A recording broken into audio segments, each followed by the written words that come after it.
दोस्तों, अगर आप अपने नी जॉइंट और बाकी जॉइंट्स को बचाना चाहते हैं, स्पाइन को बचाना चाहते हैं, तो गलती से भी ये 5 चीज़ें ना करें जिससे ये जॉइंट पेन बढ़ सकती है। तो प्लीज़ आपको याद रखना है, जो गलतियां नहीं होनी चाहिए वो आपको मालूम होना चाहिए।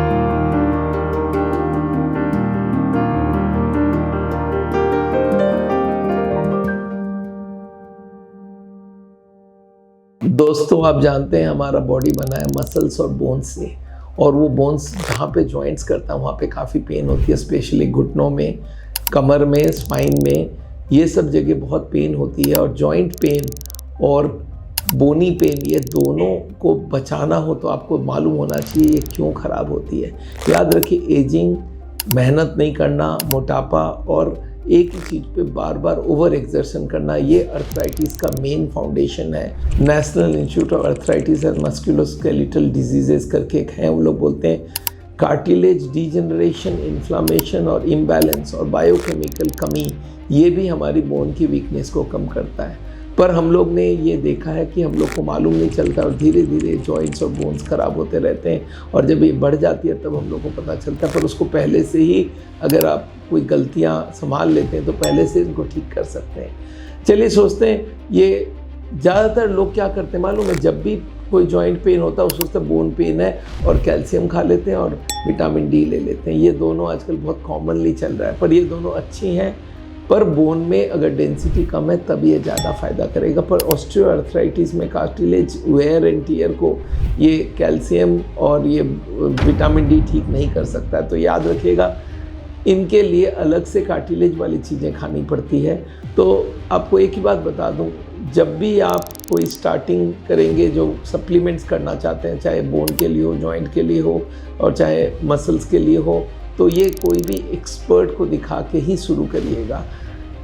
बहुत सारे लोग पेन होने के बाद पेन किलर लेते हैं, जिसको बोलते हैं NSAID, इसको बोलते हैं non steroidal anti inflammatory drugs, और ये बाज़ार में बहुत मिलता है और कोई भी ले सकता है। बट इससे मेयो क्लिनिक जो है अमेरिका का one of the biggest clinic, को बोलता है ये स्टोमक, किडनी और कार्डियोवास्कुलर फंक्शन तीनों को ही नुकसान पहुंचा सकता है और इन्फ्लामेशन को बढ़ा सकता है। तो आपको करना क्या चाहिए दोस्तों? आपको करना चाहिए फिजियोथेरेपी, पोस्चर करेक्शन और रिहैबिलिटेशन प्रोग्राम। पहले तो आप डायग्नोसिस कराइए। जॉइंट जब भी दर्द देने लगे तो उसका एक्सरे करने से पता चल जाता है कितना ख़राब कंडीशन है अर्थराइटिस का।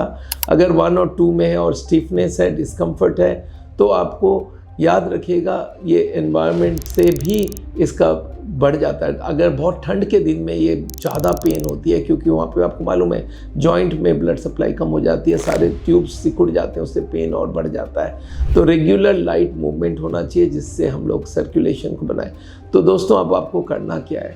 आपको एक तो सबसे बड़ा वज़न कम करना, और उसके लिए लेट और हेवी इवनिंग मील्स जो होती है वो बहुत ख़राब करता है। रात को ज़्यादा खाना, रात के बाद हम सो जाते हैं और जो कैलोरी एक्स्ट्रा लिया वो सब बॉडी को वेट बढ़ाने में लगा देता है, और वो हमारे नी की अर्थराइटिस, जो मोस्ट कॉमन अर्थराइटिस है, ऑस्टियोआर्थराइटिस नी का है और उसका स्पाइन का है, दोनों को ख़राब करता है। तो याद रखिएगा, आपको खाने में पोर्शन साइज़ कमाना पड़ेगा, लॉट्स ऑफ वेजिटेबल्स और होल ग्रेन्स खानी पड़ेगी, दालें लेना पड़ेगा, और याद रखिए फ्रूट्स वेजिटेबल में बहुत सारे मिनरल्स मिल जाता है जो हमारे लिए। हाँ, एक बात याद रखिए, एकदम एक्सरसाइज ना करें वो भी बहुत ख़राब है, और ओवर एक्सरसाइज करें वो भी बहुत ख़राब है। मैंने देखा लोग 4-4 घंटा चलने का आदत करते हैं, उनका जॉइंट जल्दी ख़राब हो जाता है, स्पोर्ट्समैन का होता है। बट आपको याद रखना, दोनों को बैलेंस करके रखना है। आपके जॉइंट्स को भी ठीक रखना है, आपके मसल्स को भी ठीक रखना है। तो हम लोग बोलते हैं 3 चीज़ ज़रूरत है, एक तो फ्लेक्सिबिलिटी, एक एंड्योरेंस, एक स्ट्रेंथ। ये तीनों मसल्स का होना चाहिए। फ्लेक्सिबिलिटी होनी चाहिए जॉइंट का।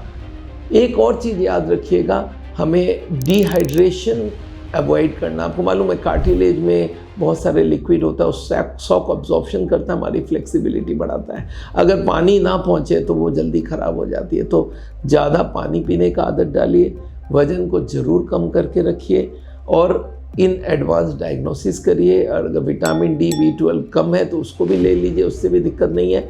बट आपको कोशिश करना है मील्स को बैलेंस रखना है, वज़न को कम रखना है, फ्लेक्सिबिलिटी बढ़ाना है, स्ट्रेंथ को भी बढ़ाना है, और मॉडरेट एक्सरसाइज कीजिए और योगा ज़रूर करिए, उससे फ्लेक्सिबिलिटी बढ़ता है। दोस्तों, मैं जानता हूँ जॉइंट की प्रॉब्लम आज 30-40 साल के बाद हर को आने लग जाता है, और आजकल तो बैक की प्रॉब्लम तो इतनी कॉमन हो गई है।